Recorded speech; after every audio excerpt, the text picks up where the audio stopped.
Animals at Brookfield Zoo in Chicago receive Christmas presents. I know, Christmas was almost a month ago already, but I couldn't help myself. I saw this story and I thought, okay, that's cool. I gotta talk about it. So every time during Christmas time, the Brookfield Zoo gives Christmas presents to not only its employees, but to its chief employees, it's the animals who are at the zoo as well.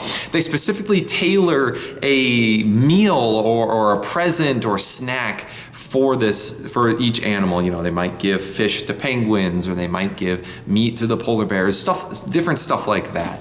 The whole point is to, boost morale. Well, both boost morale for all the visitors who are going to the zoo, but then also for the zoo, for the animals at the zoo too. They struggle with mental health. They struggle with a lot of different psychological things too from being in a zoo. So this is to help boost morale, to give them something to look forward to. And what better way to do that than sharing in the holiday spirit? It's the time of giving, after all. So they all get presents. Psalm 149, verse 4. For the Lord takes delight in his people. He crowns the humble with salvation. As much as I love seeing penguins skipping around with little Santa hats, gobbling up their snacks and everything like that, the psalmist reminds us that God takes delight in his people. He doesn't necessarily talk about animals or anything else in creation, but his people.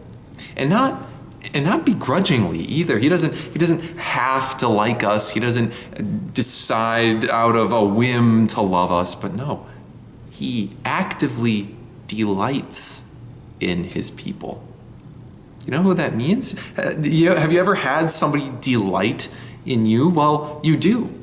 And it's God. God delighted in you so much that he sent his son to die for your sins, to pay for them, to wipe them away, so that no longer are you destined for death in hell, but now you're destined for heaven because of what he's done for you.